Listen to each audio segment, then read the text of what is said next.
ஒரு பழமையான ஒரு சிவன் கோயிலுக்கு தான் உங்களை கூட்டிட்டு போறேன். வாங்க போகலாம். சென்னை ரெட்டில்ஸ்ல இருந்து 10 கிலோமீட்டர் தொலைவுல விலாங்காடு பாக்கம் அப்படின்ற ஒரு அழகிய ஊர்ல ராமரின் மகன் லவன் இங்க வந்து சிவனுக்கு பூஜை செஞ்சதுனால இந்த கோயிலுக்கு லவபுரீஸ்வரர் கோயில் அப்படின்னு பேர் வந்திருக்கு. இந்த கோயிலோட அம்பிகையின் பேர் திரிபுர சுந்தரி. கோயிலுக்குள்ள போகும்பொழுதே அரச மரமும் வேப்ப மரமும் இணைஞ்ச ஒரு மரத்தடியில விநாயகர் நம்ம வரவேற்கிறது போலவே காட்சி அளிக்கிறாரு. இந்த கோயில் 1000 ஆண்டுகள் பழமையான கோயில் அப்படின்னும் சோழ பேரரசர் முதலாம் பராந்தக சோழனால் கட்டப்பட்டது அப்படின்னு சொல்றாங்க. இங்க இருக்கிற கோயிலுக்கு கல்வெட்டுகள் எதுவும் கிடைக்காததுனால வரலாறு சரிவர தெரியல.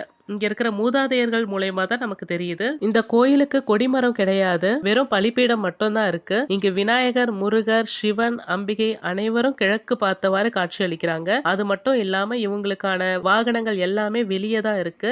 கோயிலை சுத்தி வரும்பொழுது அழகான லிங்க வடிவங்களும் பொருத்தப்பட்டிருக்கு. இந்த கோயில்ல ஒரு பழமையான ஒரு கிணறும் ஒண்ணு இருக்கு.